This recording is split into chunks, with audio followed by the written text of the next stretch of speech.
Okay, thanks a lot. So thanks to the organizers for inviting me and also to accommodate my schedule when some problems arose. So my talk is about departures from Fermi-liquids in Hund's metals. So this is really, it summarizes a body of work done by some PhD students and postdocs in my group.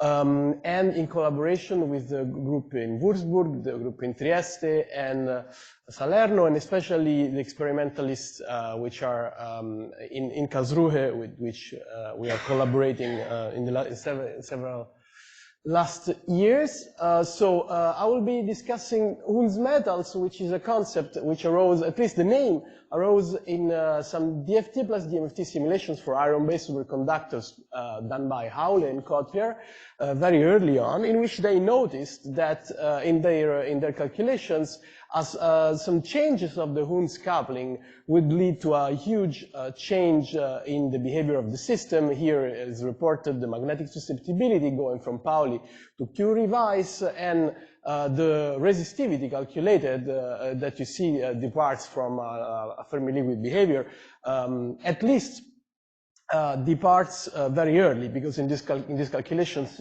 ultimately at zero temperature, you're bound to get a Fermi-liquid. So the idea is the departures from Fermi-liquid behavior in this talk are meant as in temperature, okay? So if the coherence scale and the Fermi-liquid scale is low enough, and the short answer, the sense of this talk will be that yes, in Hund's metals you get very low coherence temperatures, then you have departure from Fermi-liquid behavior at very low and observable temperatures, and in some cases very low.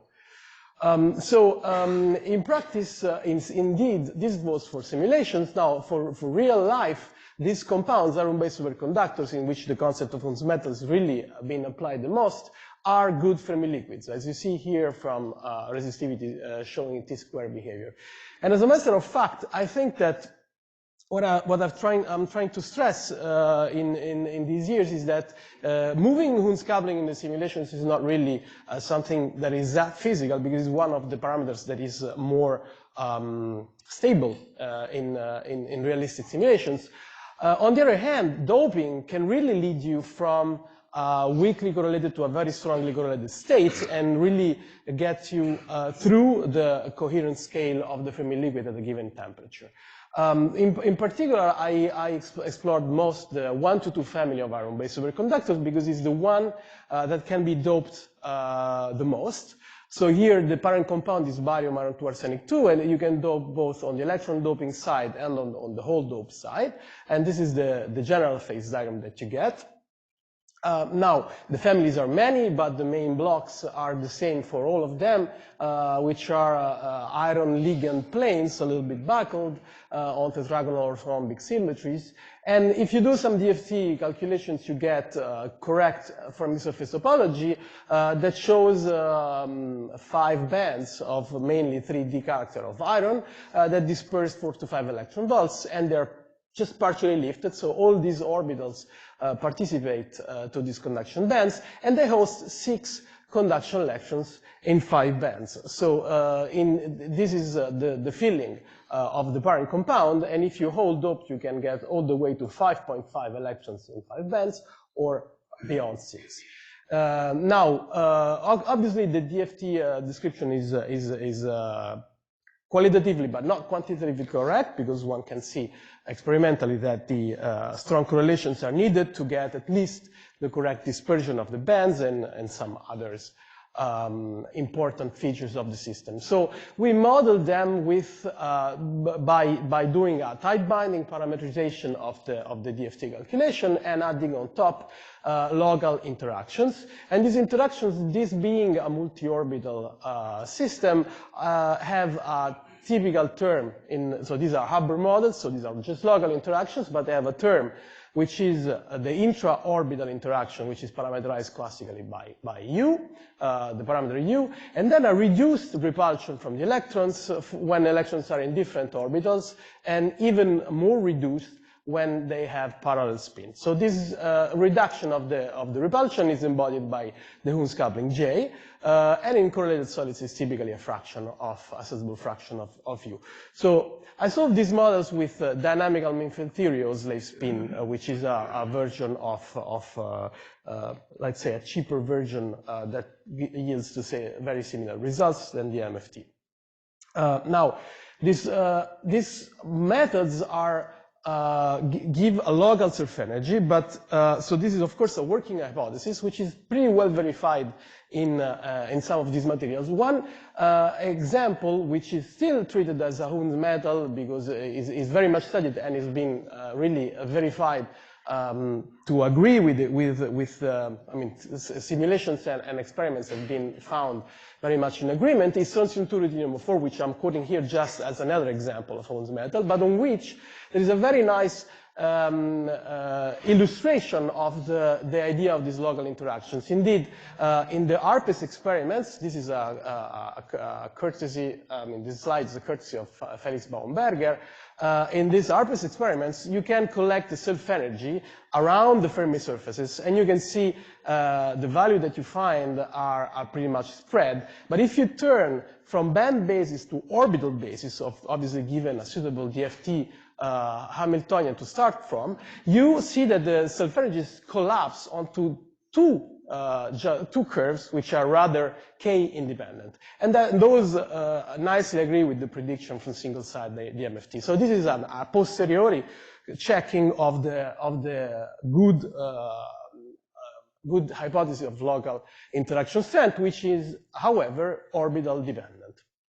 Now, another thing I'll be doing is showing results about this many-body physics through simplified models. So just as an introductory slide is how does it make sense studying local correlations with models with featureless bands. And the idea is that we find that in this local correlation framework, the orbital dependent self-energy that I just quoted is mainly sensitive by respect to the initial band structure that you use in coming from tight binding, to a small set of K-integrated parameters, the density of states, the kinetic energy, or the crystal field splittings, for example. So the step of determining the local self-energy it really does not depend finally on the details of the band structure. Whereas, of course, when you reinsert the self-energy and renormalize the band, the final band structure, indeed, it does. So it makes sense to do this DFT plus DMFT calculation, of course, and you get material-dependent results. But the idea on what rules the self-energy that you get, so which embodies the local many-body physics, this can be, in many instances, be done pretty effectively through model density of states. And I'll show you some results from models and then some results from real material simulations. Now, as a last introductory slide, I would like just to illustrate the complexity of how correlations acts on these models and in these Hund's metals, just by an example which is just meant to show you, I mean, puzzle you at least. So I'll be showing mostly quasi-particle weights, which embody really the correlation strength. So for an non-interacting systems, they're 1. And then if you increase the interaction strengths of the Hubbard model, you will see diminishing Z, going towards a correlated metal, and then it's vanishing, signals a Mott transition when this can be realized. Here, what you see is just the result for a single band Hubbard model treated with DMFT or equivalent methods. Now, you can imagine to have two such bands together, so a multi-orbital model, but in which you only have the diagonal component of the interaction. So these are two bands side by side as a function of U, so nothing changes. The two bands don't talk to each other if you don't have hoppings between them. So you have a U critical, which is some number. Now, what happens if I introduce the interaction between the bands? So this is the intra-orbital interaction that we had, but now we have interorbital interactions between the orbitals. Well, you might imagine, so I'm turning on an extra repulsion among the electrons. Okay, what I get is this. So for most of the phase diagram, the system is less correlated than the previous one, and it has a Mott transition at a larger U critical. The bands do not talk to each other in the Kinetic energy, no. Just diagonal hopping. I'm just adding some repulsion between the orbitals, okay? So now, what happens if I reduce some of these interactions, which is exactly what you have, as I told you, when you turn on Hund's coupling. So you reduce the interorbital interaction, and even more if the spins are parallel. Then, surprisingly, you get this. The system is more correlated, at least at strong coupling, than the others, and has a very much reduced U critical. So this is just to tell you that the simple idea of competition between the bare bandwidth and the interaction strength is too simple. It's a good idea, a good starting idea, but what is much more important is the concept of fluctuations in this metal among the local configurations. So in a Hund's metal, because the idea is what is finally this Hund's metal? Well, it's a paramagnetic phase in which, of course, the electrons can hop around and create the different local configurations, but only the high spin configurations in which electrons are on different orbitals are favored, and all the others are depressed. And this constrains the electron motion so much that it makes the system actually more correlated, even if globally the interaction might be less than this very symmetric situation in which actually kinetic energy is favored by the degeneracy of the local configurations, okay? So now let me get into business. A two-band Hubbard model with diagonal hopping and Hund's coupling. As you notice, I've studied both with j equals 0 and j different from 0. These are different values of j, and among the things that you can notice, besides the reduction of the U critical for the Mott transition at half filling, is that it becomes from second order, it becomes first order. There is a jump, and it's been verified by many different techniques. So we have recently studied this with the most accurate technique with which we could solve the DMFT, at least at low energy, which is NRG, and cross-checked with continuous sign quantum Monte Carlo and ED. So we really verified that there is a jump between two very different solutions. Here you see the two spectral functions here and here. So this is again the Z going down and about to vanish from this metallic phase in blue to the Mott insulating phase that then will go on here in red.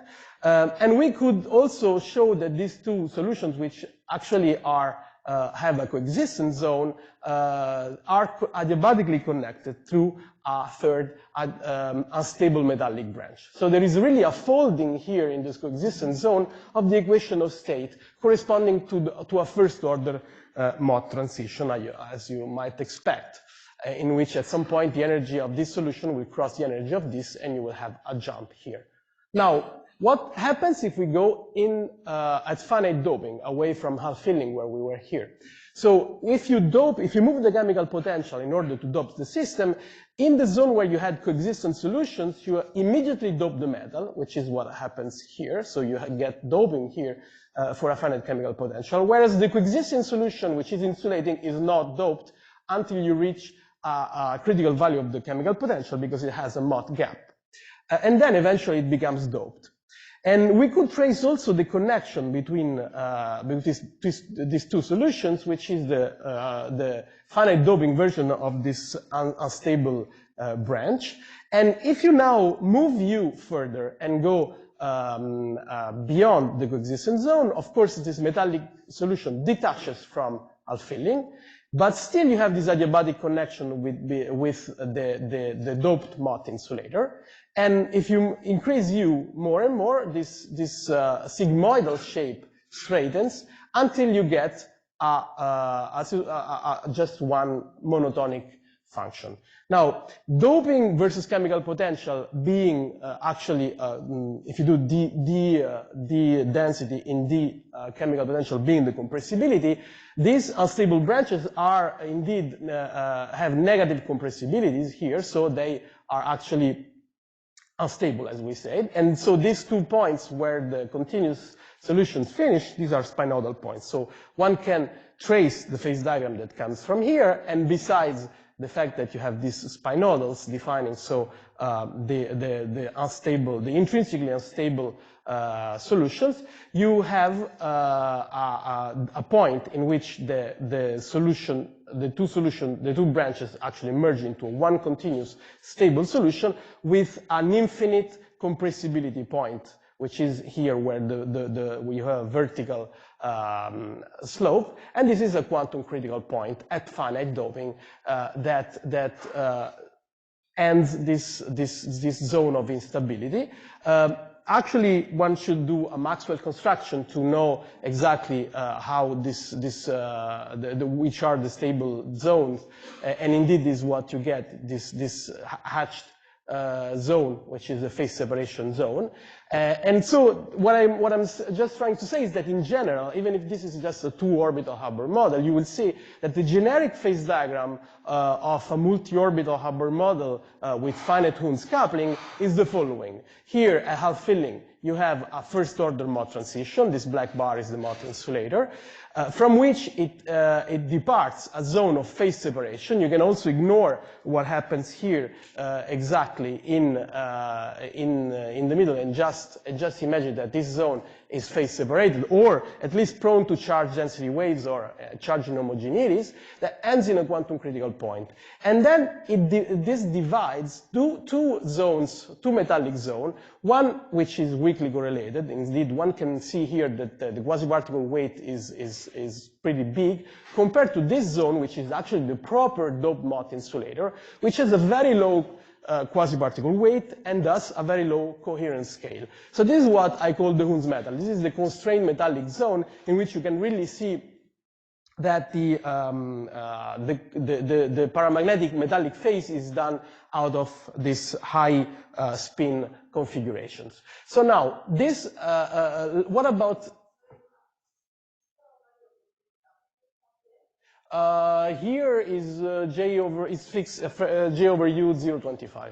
It's a classical value used in the models, but nothing of what I've said depends exactly on that value.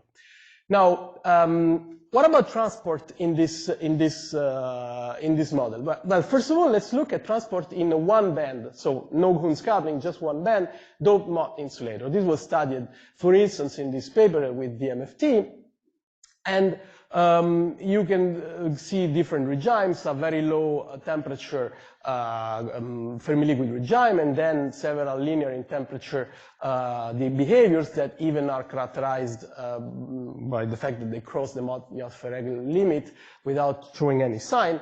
One can see exactly, so these same curves, these solid lines are curves like this at smaller doping in a smaller range of temperature, but one can characterize the departure from Fermi-liquid by plotting what I call the raw Fermi-liquid, the low temperature expansion of the resistivity, which is simply proportional to the scattering rate. Okay, and if you plot this, you see a curve that coincides with the actually calculated resistivity at low temperature, but then departs and actually shows that the scattering rate even goes down at some point with temperature, which shows the breaking of the concept of quasiparticles. Now, what I'm trying to show is that these departures happen at low temperature and at very, very low dopings. In fact, if you cut this graph in temperature, at fixed temperature, like we did here, beta 50, beta 100, two low temperatures. So if you can imagine if the bandwidth is of the order of the electron volts, here we're talking about 100 or 200 kelvins. And you see the departures of the Fermi-liquid and the actually calculated resistivity, which is where the solid and the symbols, solid line and symbols here depart, happens at very small doping.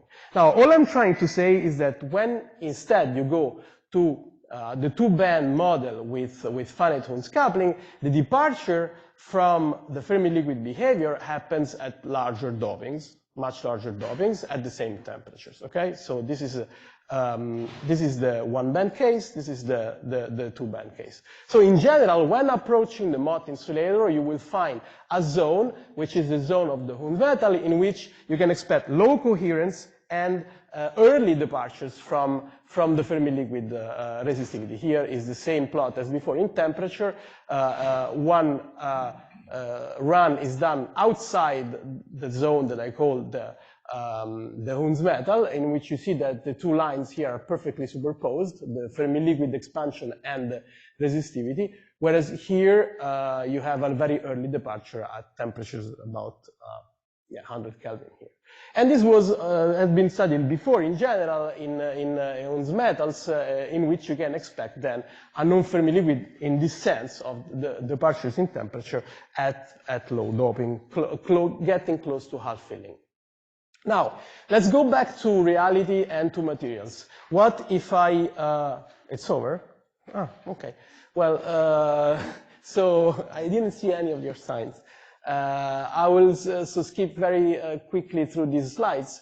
If I introduce multi-orbital systems, I get more and more extended zones of phase separation, and so more extended zones of Hund's metals. This applies to many materials that we have studied, in which we have found even correlation with superconductivity. I will not enter into this, but that in iron-based superconductors, these zones defining the Hund's metals really enter inside the phase diagram, which is realized in materials. And so let me skip all this. We characterized experimentally the phenomenology of the Hund's metals, and all I wanted to show is these results from our friends in Karlsruhe, in which we have convinced them to dope the iron-based superconductors even closer to half filling than it was ever been realized before, by adding chromium to cesium around 2 arsenic 2, so going beyond 5.5. And we have found a record Sommerfeld coefficient of 270 millijoule per mole Kelvin squared. These are the simulations, and these are the experimental points, and then a transition toward a magnetic phase. This is the same phase diagram that we get in theory, and these are all the quantities that you can see depart from Fermi-liquid to non-Fermi-liquid behaviors pretty early, around 10 Kelvin or 20 Kelvin. We can walk through this if you're interested. In general, I'm trying to say that local correlation produce a zone of low coherence going towards self-filling, in which an orbital selective Mott transition might be expected, but is actually not realized by local correlations. And then if you have even some non-local correlations, you can get some OSMT, orbital selective Mott transition, and genuine non-Fermi liquid behavior at low temperature. Sorry, at zero temperature. Sorry for going over time. These are my conclusions, and thank you for your attention.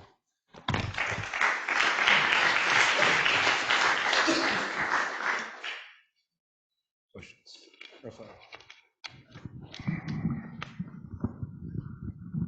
Luca. Yeah. The phase diagram that you have with the critical endpoint, you have just a little zoom there, but maybe you have the... One thing that I was a little bit confused is that right. So I thought that, but maybe it's just because you're not changing J as well, but I thought that when you have the idea of having the Hund's coupling is that you can extend the region of correlations, even if you're not close to extremely close to the Mott transition. But from that plot, I had the impression that you only see the Hund's metal when you are close to the Mott insulator. So maybe it's just the reason, maybe it's just the J that you're choosing, but I just wanted to clarify how this change, how is J changing this picture? Well, here you're not seeing really how extended is the region. I mean, all I'm saying is that if you go from the single band to the multi-band with Hund's coupling, everything you see here expands. So including the location of this quantum critical point, the location of this phase separation, and the whole extent of this zone. So comparatively, yes, you get more correlations, more away from half filling. Then if you go to multi-orbital system, you can imagine you have even more constraining of the many possible local ground states. So you get even larger zones which are strongly correlated. So in this sense, yes. So it's qualitatively similar, but this all moves quantitatively. Yeah, Okay. so at least my point of view about the Hund's metal is that, yes, it's sort of generalizing the feeling of the half-filled doped Mott insulator, but extending it much further away, so further away that even if the iron-based superconductors are at 6 electrons in 5 orbitals, they're actually heavily influenced by that physics. Luca? So, yeah. I'm here. Oh, yeah, yeah. Oh, I've sorry. seen 3 hands waving. So I have just a comment, but we discussed it many times. So first of all, I would like to mention that this quantum critical point is characterized by strong attractive interactions, effective interactions. So it is a good candidate where to look for superconductivity. Yes. And not necessarily S-wave, but even if this is peaked at small q's, this could give rise to D-wave superconductivity because you surely have some residual weakly momentum independent repulsion. Then concerning the phase separation region, you also would expect that turning on and keeping into account the fact that electrons are charged particles, you should include a Coulomb repulsion and give rise to some frustrated phase separation, which means essentially charge density waves, usually. So I wonder whether this is, it is possible to look at this. And for instance, if you can look at superconducting solutions, which probably will at least cover some part around the quantum critical point, and what happens also in the other cases that you were mentioning. Yeah. So thanks for saying what I didn't have the time to say, but as you know, I'm trying, yes, exactly to promote the parallel between, for instance, no, exactly.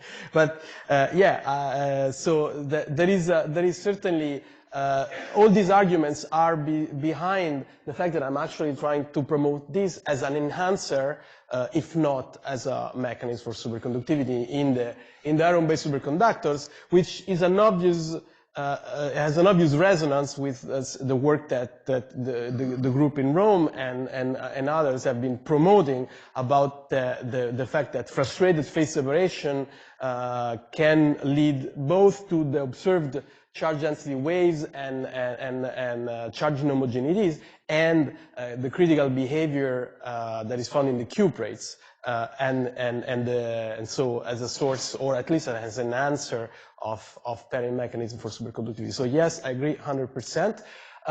Can we see those? Of course, in DMFT, this was actually studied by Philip Werner, in which in 2- and 3-band models, they do find superconductivity around this zone, exactly with this shape. Now, it is fair to say that this is triplet, first of all, because here the correlation is just local, so here you mainly have spin-aligned electrons, and S-wave, because that's what you can have in single-side dynamical mean field theory. In order to know if D-wave solutions are favored, one should go to the cluster, and cluster multi-orbital is still challenging. It can be done, it should be done. We hopefully can do it. You had a slide where you said something about euphorical Mott criterion. Can you go to that slide, please? Because I'm not sure I followed. So, can you point to, I mean, exactly what you said about euphorical? I'm just trying to understand what your euphorical Mott criterion is. What is the criterion you're using? I actually didn't develop it, right, so you're entirely right in saying that I was not, I mean, couldn't have been clear. So right there, Mott euphorical criterion. Yeah, all I'm saying here is that in this paper and in this kind of calculation, which are not mine, could I just make the question specific? So you have a specific rho MIR in mind. What is that? 150 micron centimeter?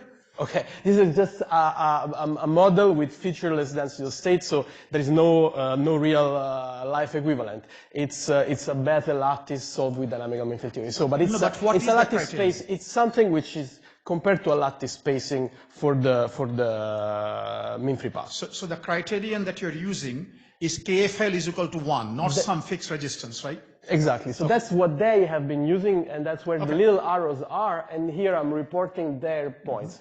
All I'm reporting then is that in our calculation, you can simply see that the scattering rate, which is these quantities, which are point and solid lines, have a maximum, and then go down. Yes. So this, for me, signals the fact that you probably lose completely the concept of quasiparticles. And if I trace our criterion, which is where is that maximum, we find this second line which matches that criterion. So all I'm saying is that we can characterize the Mott-Yoffer-Regel limit by looking at the self-energy alone, and that all this is meant to happen when you go to multi-orbital models with Hund's coupling at even lower temperature. But the criterion is the elastic scattering length being inverse of some Fermi wavelength, roughly, not a resistance. Okay. Probably we have no time. I will ask in private. Okay. Okay. Let's move on to the next talk. Thank you.